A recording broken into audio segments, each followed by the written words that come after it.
the backup, we go up to Detroit, backup doesn't play very well. And in that week, I was driving home, and I had about a 20-minute drive from where our practice facility was in Tampa to where we lived in North Tampa at the time. And there was a lake that I'd always driven by, but I'd never seen it. I mean, I'd never been to it. And I kind of took the side street and went out and parked my car in front of the lake and was listening to Christian music, and a band called FFH came on. And I never heard this song. And God kind of spoke to me through the song. It's called Holy to You. And I was just listening to the words. And then I had the album, actually. That's right. This is long enough. It wasn't even on the radio. I think I had the album. I get to the back of the album to get the phone number of the producers, call the producers to reach out to this band and tell them how much it spoke to me. Jeremy and Jennifer, who started FFH, to this day are dear friends. Stay in my vacation home in Tahoe. We're still very close. We watched their kids grow up. Yeah, a total tangent there. But there was this moment where I'm sitting out there for hours at this lake, kind of worshiping and praying through stuff, that God just reminded me of the victory is already decided. This is a setback. You're going to learn and grow from this more than anything. As painful as it is, this is one of those hard moments in your life, Trent, that you have to handle well. And as you handle them well, you'll have massive impact on those around you. I ended up getting the job back the next week. I actually played really, really well for, I think we won 5 out of 6 or 5 out of 5, I believe. You can fact check me. I think we won 5 in a row when I came back. And then I break my collarbone and get a 3rd-degree separation in my shoulder. Right as I'm starting, we're rolling. Like, this is the year we went to the NFC Championship game. Sean King came in, played pretty well, got us to the championship game. But at the end of that year, I was due a huge bonus. Back then, contracts were done a little bit different. They'd have to buy back a couple years.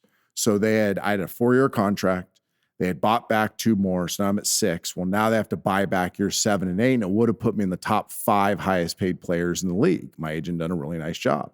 Well, I hadn't performed to that standard. So the Bucs decided to move on, let me go to free agency. And now I'm reflecting back on this moment where I'm at this lake and I'm trusting God, you're going to bring me through this. And he's not audibly speaking, but in my spirit, really encouraged me. You're going to have impact through this. This is all going to be good. And then I saw the fruit of that with the 5 games and the team rallying, all this good things happen. Now, boom, I'm back in the valley. And people all the time go, well, that must have been devastating. And it actually hurts more now that I wasn't able to continue my career in Tampa, because there's something special about these guys who get to play this with the same team their whole career. But I went into free agency kind of excited about what was next. And little did I know, and you can go backwards, but little did I know that exactly 1 year after I was allowed to go into free agency, I was back in Tampa in that locker room playing in Super Bowl 35 as a starting quarterback for the Baltimore Ravens. That's amazing. 1 year. Just amazing. And God, and everybody, when I'm in the media, I don't say this all the time because people are always putting too much God around it, but think about that. Like a peace in my spirit the day I get to go to free agency and I don't get this ginormous contract buyback. Everybody would have said, that's the worst thing ever. And by the way, I made 1/7 in 2000 playing for Baltimore than I did in Tampa the year before. So economically bad, backup quarterback when I went to Baltimore bad, leaves the team he was drafted by bad. Everything looked bad.